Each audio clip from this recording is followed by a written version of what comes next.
Bismillah ar-Rahman ar-Rahim. Assalamu alaikum wa rahmatullahi wa barakatuhu. Welcome to the one word series where we look at just one word and its impact on a verse from the Quran.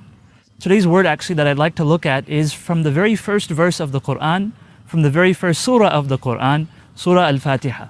So in Surah Al-Fatihah, Allah says, Al-hamdu lillahi robbil alamin. And so the word I'd like to look at today is the word Rabb. Al-hamdu lillahi robbil alamin. All praises are due to Allah, Master of all creation. So the word Rabb is usually translated as master or Lord. Now when we translate it as master, it's actually reminding us of so many things. Because in this life we have many different types of relationships. For example, you have the relationship between husband and wife. So a husband has certain obligations towards his wife and he has certain rights due to him.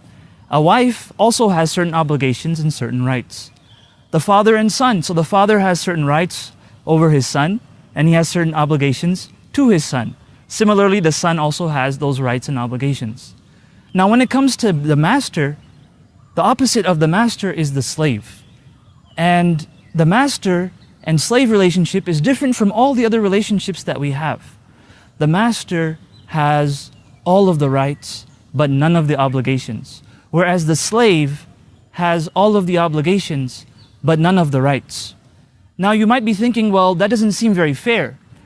Well, in actuality, when we enslave ourselves to Allah, when we enslave ourselves to the Master of all of creation, when we enslave ourselves to the Creator of the heavens and the earth, then we're actually giving ourselves freedom in a way.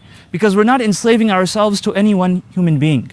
We're not enslaving ourselves to any music or any art or any man-made creation, but rather we are enslaving ourselves to somebody who is all-powerful, almighty.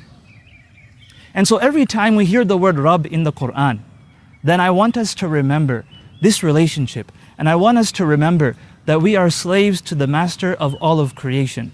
Because the word Rabb doesn't just occur in the Quran a few times, but it occurs many times. So every time you hear the word Rabb, remember this idea and remember your relationship with Allah. So I ask Allah that He helps us to appreciate this relationship of master and slave. And I ask Allah subhanahu wa ta'ala that He helps us to appreciate every single word of the Quran. Jazakumullahu khair. Wassalamu alaikum wa rahmatullahi wa barakatuh.